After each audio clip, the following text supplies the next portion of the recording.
Are you getting solvent pop? Are you getting runs? Solvent pop. Yo, beep, beep, beep. Little pops in your clear. Are you getting that? Are you getting solvent pop? Are you getting runs? Me too. This is the video for you. Doop. I feel like I'm losing my mind.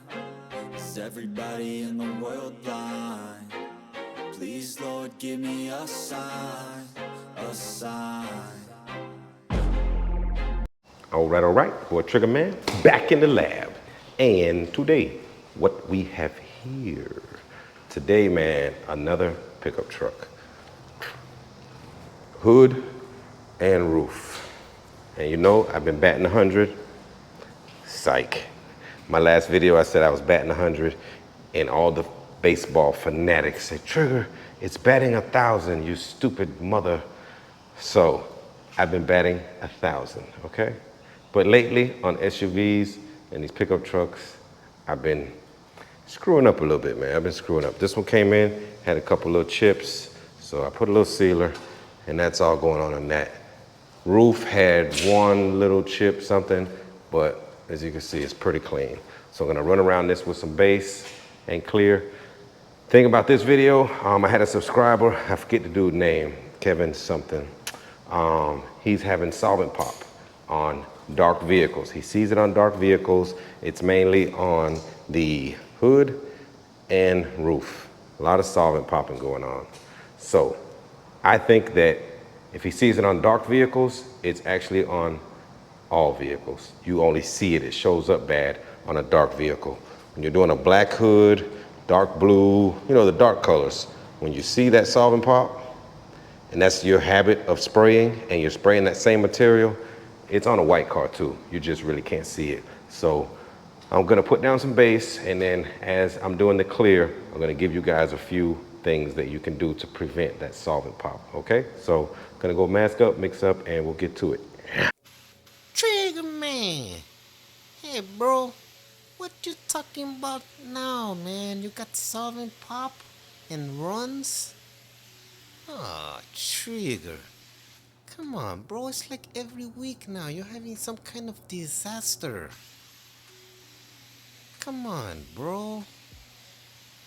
And then you're using this damn LPH again. I told you, I'm sick of it, man.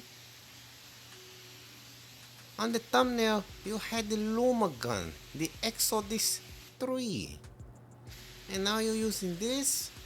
Come on, bro, like, Trigger. Man, I have an announcement to make today to you and your subscribers. And it saddens me to say, but I am officially, after today's video, I am officially parting ways with Trigger. I'm leaving, Trigger.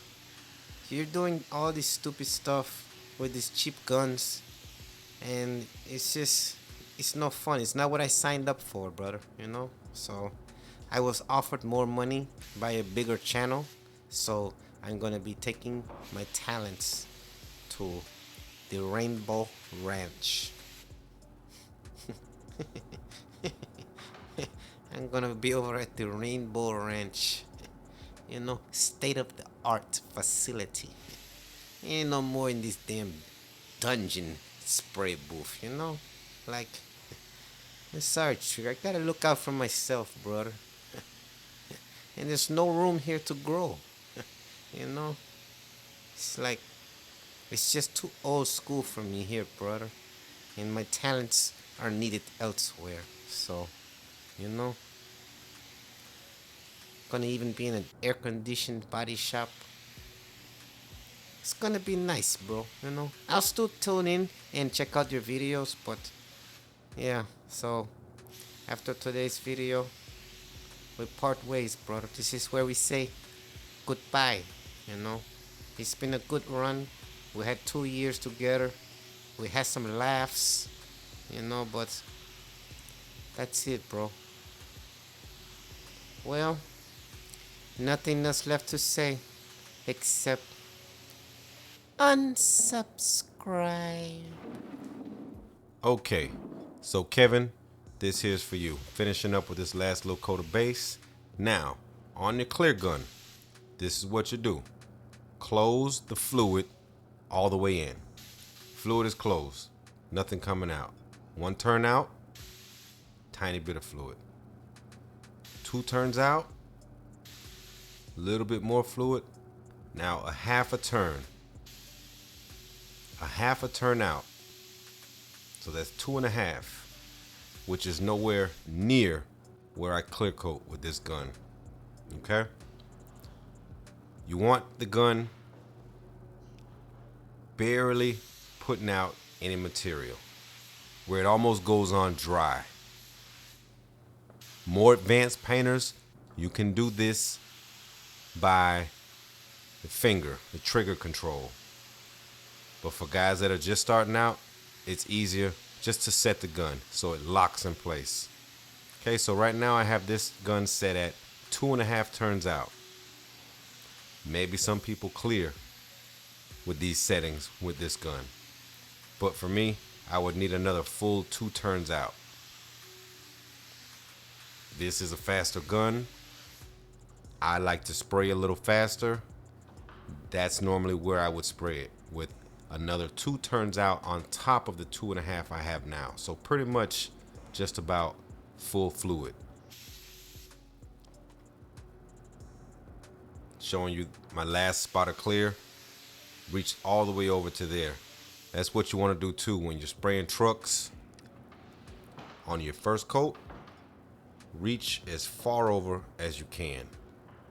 So right now, see, my clear is right there, so I don't have to try to reach to the middle of the hood.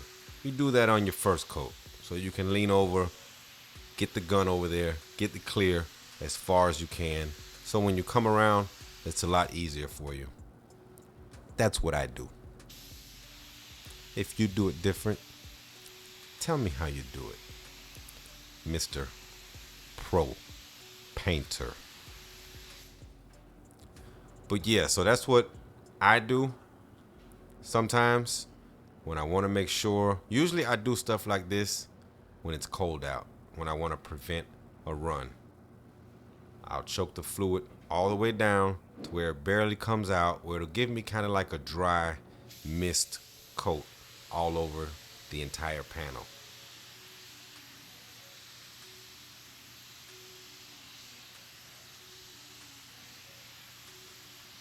So again, clear is hardly coming out right now. It's not like a full wet coat like I would normally do on my first coats. Again, this is something I do more when it's cold out.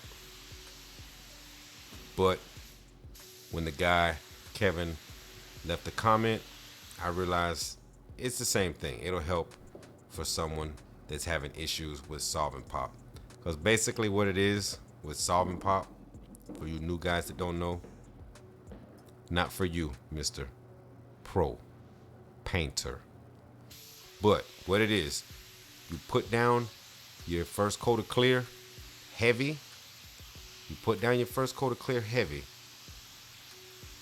So now you have a full wet, super wet coat. Solvents are still trying to dry. And then you come with your second coat and you make that second coat just as heavy or even heavier. Okay, I'm setting my timer for 20 minutes. Okay, 20 minutes. This is the second tip. Set a timer, wait. Okay, I waited 15 minutes, 16 minutes. Touch the paper or the plastic next to it. If it's not stringy, it's not coming off on your glove or your hand, it's ready, okay? Wait the proper flash time. Clearing too soon after your first coat, see here, I'm going 1 turn out, now another half a turn. So that's 1.5. That was 1.5 turns out from where I had it originally. Now this is where I normally clear with this gun all of my coats. But for the demonstration, I showed you guys, choke the fluid, Get it where it barely comes out. Get a nice thin coat of clear over the entire job. Then back out your fluid. And then go with your full wet coat. That'll ensure you no solvent pop. Again, the solvent pop is when you put that first coat super wet. Then you don't allow enough flash time and you go and you put your second coat heavy. Now, 2 heavy coats. The top coat has air flowing over it, so the top coat is drying. The bottom coat, which you put on heavy, that's still trying to release solvents through a barrier of clear that's already starting to dry, starting to cure. That's where the solvent pop comes from. It's like the first coat is just laying there, soaking wet. It needs time. All those solvents have to release. They have to release. It's like you being trapped under a piece of plastic. You're laying down, trying to breathe, and here comes plastic over you, a plastic bag over your face, and you can't breathe. So then, what would you do? You would poke a hole in the bag so you can breathe. That's technically what that first coat of clear is doing. It's poking little holes up so that those solvents can evaporate. But they're not evaporating. They're just turning to little small micro blisters and they're popping. Solvent pop. That's what we call it here. Across the pond, they call it solvent boil. Across the pond. You dig. But yeah, so that's solvent pop. And then so not only is this going to prevent you from having solvent pop, but you also have a small, very small chance of getting a run. Okay? You would have to go extremely heavy on your second coat, or maybe off of an edge or something to get a run. I mean, if you did your first coat real light, real thin, and then you come back with a heavy coat of clear, you'll be fine. It's still possible, of course, to get a run, but the chances are less likely if you do it this way.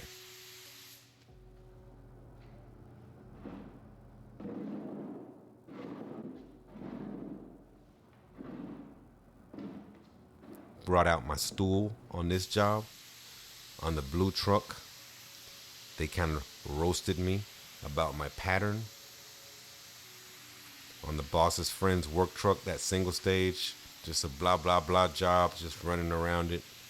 You know, a couple guys were like, watching you paint that in those different patterns is giving me anxiety. Oh, boy. But yeah, so these 2 tips, man, try them. Try it out. Lock your gun just as the clear starts to come out in a full pattern. Not where it's barely spitting anything, but just to where it's coming out with enough clear to create a full pattern. Try that. Hit the entire job with it.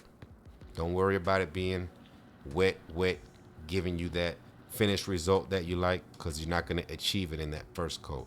Second coat is where you will come and you'll make the magic happen. So that's what we're looking like there.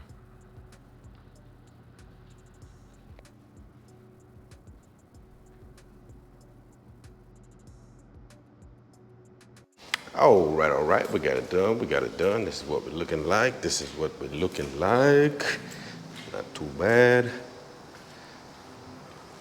Back here, up top.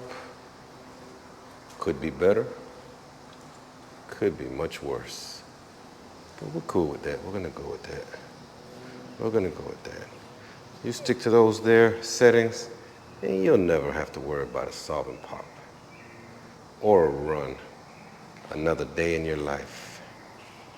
You'll never have to worry about it. I promise you. I promise. I promise. So we're gonna let it dry up, get it out in the sun probably in the morning or later today, take a peek at it and go from there. Okay, I had to leave a little early that day and they were gonna deliver it later today, so I went ahead, opened the doors, and came in and got another look at it for you. So this is the finished product. 2 coats of the AmTech Clear, no solvent pop, no runs. Again, this is something I normally do when it's cold out, but it would also help for a situation like this subscriber Kevin was having. So hopefully this helps. You guys give it a try and let me know how it works for you. I want to thank you for watching. Hope you enjoyed the show. Please give a thumbs up, a like, subscribe to the channel if you're not subscribed. I ask that you would also share this video with a friend. And after doing so, if you would please tell his girlfriend. Peace.